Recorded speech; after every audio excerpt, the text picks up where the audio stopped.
அந்த back kick அடிக்கிறதா இருக்கட்டும், ஃப்ரண்ட் கிக், அதை தூக்கி மூஞ்சில் அடிக்கிறதா இருக்கட்டும், இதெல்லாம் ரொம்ப நல்ல ஹோம் ஒர்க், வார்ம் அப் இதெல்லாம் பண்ணியிருக்கிறாரு. அதுல தலைவலி எல்லாருக்குமே வந்து. அதுக்கப்புறம் இந்த வெளியில பிரிட்ஜு கீழே இருக்கிறாங்க பார்த்தீங்களா, அவங்களுக்கு எல்லாருக்கும் ஃப்ரீயா டிக்கெட்டை கொடுத்து விட்டுறாங்க. கொடுக்கலாம் அதிகம் போட்டோ எடுத்து போட்டு தேட்டருக்காரங்க என்ன பண்றான்னு பாவம் அவங்க உயிர் எடுக்கிறாங்க. அவங்க வராங்கள பாய் தையில செக் பண்ணாங்க, பாக்கு போட்டு துப்புறது, அதெல்லாம் ரொம்ப அரியாஜம். பசங்களை ஸ்கூலுக்கே அனுப்ப மாட்டாங்க. எல்லா பசங்களும் வாரமானா இங்கே தான் இருக்குதுங்க.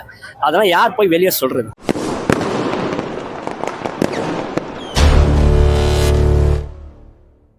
படம் ஃபர்ஸ்ட் ஆஃப் வந்து கொஞ்சம் லாக் வந்து நான் கும்கி மாதிரி தான் இருந்தது. ஆனால் அது டேரக்டருக்கு தான் சொல்லணும். பட் நான் சண்முக பாண்டியனை பார்க்குற விதம் வந்து விஜயகாந்த் சாரோட பையன் அவங்கள பசங்கள்லாம் பார்க்கல. ஒரு ஹீரோ நடிக்கிறான்னா சத்தியமா ஹாலிவுட்டுக்கு நிகரான ஃபைட் பண்றா படம் நல்லா இருந்தது. மரத்தை பிடி நடிக்கிற சீன்லாம் பார்த்தா ஜஸ்டிஃபை பண்றாரு, நம்ம ஏத்துக்கிற மாதிரி இருக்கு. ஏன் 3 ஃபைட்டோட நீ தெரியும், இன்னும் ஒரு 4-5 ஃபைட் வச்சிருக்கலாமே, இவ்வளோ அழகா பண்றா பிள்ளையர். அந்த பேக் கிக் அடிக்கிறதா இருக்கட்டும், ஃப்ரண்ட் கிக், அதை தூக்கி மூஞ்சில் அடிக்கிறதா இருக்கட்டும், இதெல்லாம் ரொம்ப நல்ல ஹோம் ஒர்க், வார்ம் அப் இதெல்லாம் பண்ணியிருக்கிறாரு. இதுதான் அவரோட ஃபர்ஸ்ட் படம் அப்படின்ற மாதிரி தோணுது. இதுக்கு முன்னாடி 2 படமும் வார்ம் அப் பண்ணியிருக்காரு, இதுதான் ஸ்டார்டிங் ஓடுறாரோ அப்படின்ற மாதிரி இருந்தது. அவருக்காக பார்க்கலாம். அந்த ஏஐ ஒன்று பண்ணியிருந்தாங்க, அங்கெல்லாம் தேட்டர்ல களை கட்டுது. இனிமேல் இறந்து போனவங்களும் மறுபடியும் வந்து நடிக்கலாம், அது உண்மையாக ஏத்துக்கிற மாதிரி இருந்து. எல்லாமே சினிமா தானே அப்படி இருந்தது. விஜயகாந்த் சாருக்காக கத்துனாங்க. பட் அந்த ஏஐ வந்து இன்னும் நல்லா தொழில்நுட்பம் பண்ணியிருந்தா இன்னும் எங்க பழைய விஜயகாந்த் சாரோட மேனரிசம்லாம் வந்திருக்கும், அழகா இருந்திருக்கும் அப்படின்ற. இவரோட கண்ணுக்கு க்ளோஸ் அப் வைக்கிறப்பெல்லாம் கேப்டன் பார்த்த மாதிரியே இருக்குது. அந்த ஃபீல் ஆகுது. இவர் ஒரு பேக் கிக் அடிப்பார் பார்த்தீங்களா, அது இவர் ஒரு ஷாட்ல தான் வச்சிருக்காங்க. பட் அதை உண்மையாலுமே அவரை பார்த்த மாதிரி இருந்தது. முடி நிறைய தான் இருந்தாலும் அது சில மேனரிசம்லாம் டிஎன்ஏல வரும்ல, அது பெருமையா பேசல. இவர் வேற ஒருத்தவங்க பையனா கூட இருந்தா சரி, அவர் பண்ணாயே விஜயகாந்த் இது மாதிரி இருக்கு அப்படின்னுவாங்களா, அது மாதிரி இருந்தது. ரொம்ப அழகா பண்ணாரு. எனக்கு இந்த சண்முக பாண்டியனா ரொம்ப பிடிச்சிருக்கு.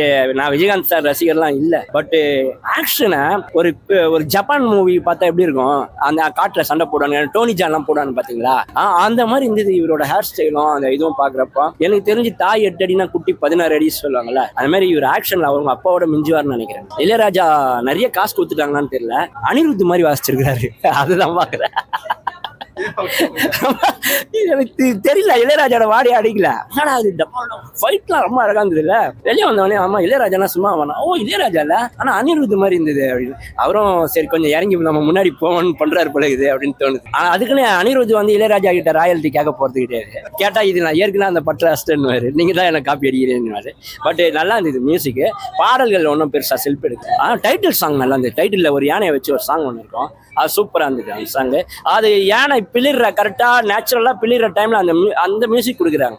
அந்த பிளிர்ற மியூசிக் பாடல் வரியெல்லாம் கம்மி பண்ணி கொடுக்குறது வந்து இந்த மெச்சூரிட்டியா அந்த இளையராஜா அதுக்கெல்லாம் ரெஸ்பெக்ட் பண்ற பாத்தீங்களா அப்படின்ற மாதிரி தோணுச்சு. ஆக்ஷன் சீன்ல இவரை பிடிச்சி கட்டி போட்டு இப்படி தண்ணி வருவானுங்க, பின்னாடி இருக்க ஒரு மரத்தை உடஞ்சி பாதி இருக்க மரத்தை அப்படி புடுங்கி அடிப்பா போல, அது அப்படியே நேச்சுரலா இருந்தது, நல்லாவும் இருந்தது. அது இந்த ஆள் அடிச்சா இதுக்கு சாத்தியம் தான் அப்படின்ற பவர் ஸ்டார் அடிக்கிற மாதிரிலாம் இல்லை, பவரான ஸ்டார் அடிக்கிற மாதிரி. அதுவும் இல்லாமல் இந்த தேட்டரில் என்ன பண்ணிட்டாங்க, அந்த ஷாம்பை கலந்து ஏசியில் போட்டு விட்டுறாங்களா, அதில் தலைவலி எல்லாருக்குமே வந்துடுது. அந்த ஃப்ளேவர் காசு கொடுத்து வாங்கி போடலாம், அது ஏதோ ஒரு சோப்பு நிறையில் போட்டு விட்டுறாங்க, அது வர்றப்போ எல்லாருக்கும் இதுவாக இருக்குது.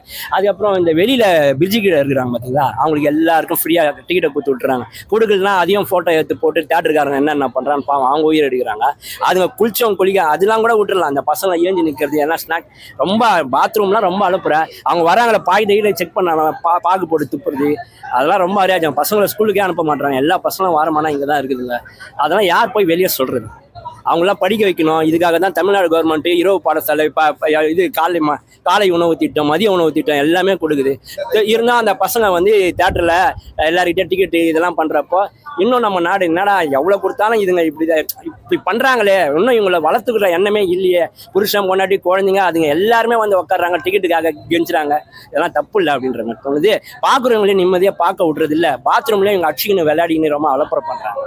சண்முக பாண்டி அவருக்கு வந்து ஒரு முதல் ஸ்டார்டிங் மைல் கல்வி படம்.